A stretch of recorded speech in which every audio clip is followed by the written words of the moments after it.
हेडलाईन्सचे प्रायोजक आहे NBC bearings, लांब पळण्यासाठी। अमोल कोल्हेंच्या विरोधामध्ये उमेदवार देणार, शिरूर लोकसभेची जागा जिंकणार, मी चॅलेंज देतो तेव्हा जिंकूनच दाखवतो, अजित पवारांचं अमोल कोल्हेंना खुलं आव्हान। दादांचं आव्हान, हीच माझ्या कामाची पोचपावती, दादांनी आधीच कानउघडणी करायला हवी होती, अमोल कोल्हेंची प्रतिक्रिया। अजितदादांनी संधी दिल्यास शिरूरमधून लोकसभा लढवेन, लांडे यांची प्रतिक्रिया।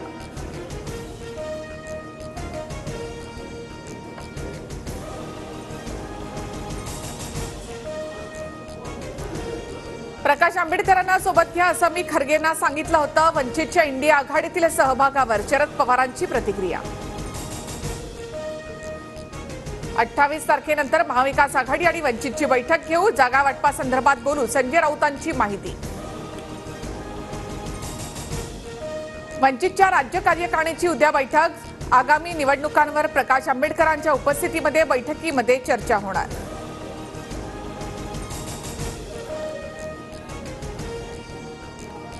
आम्ही लोकसभेमध्ये 40हून अधिक जागा जिंकणारच, देशामध्ये हवा फक्त मोदींचीच, उपमुख्यमंत्री देवेंद्र फडणवीसांचा दावा।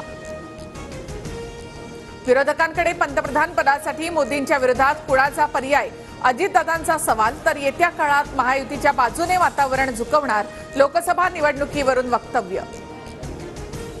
लोकसभेसाठी महाविकास आघाडीमध्ये युती न झाल्यास ठाकरेंची शिवसेना आणि आम्ही 24 जागांवर लढू, किंवा सर्व पक्ष वेगवेगळे लढल्यास आम्हालाही 48 जागा लढवाव्या लागतील, प्रकाश आंबेडकर यांची प्रतिक्रिया।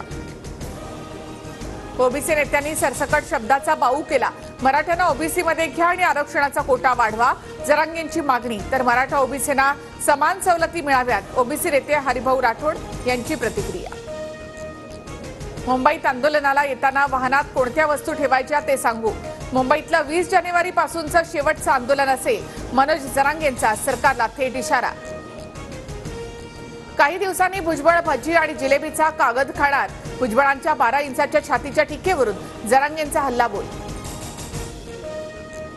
जरांगेंच्या आजूबाजूचे मित्र पिस्तूलवाले, जालन्यामध्ये 200 बेकायदा पिस्तुलांची आयात, मंत्री छगन भुजबळ यांचा दावा। मुलाच्या नावापुढे आईचंही नाव लावा असं म्हणता मग आईची जात का नको, बारामतीमध्ये अजित पवारांनी कार्यकर्त्यांना केलेल्या आवाहनावर मनोज जरांगेंचा अजितदादांना सवाल। राम मंदिर भाजपची प्रॉपर्टी आहे का, मंदिरासाठी शिवसेनेकडून 1 कोटींची देणगी, राऊतांची टीका, तर 1 कोटी कुठून आणले स्पष्ट करा, नितेश राणेंचा पलटवार।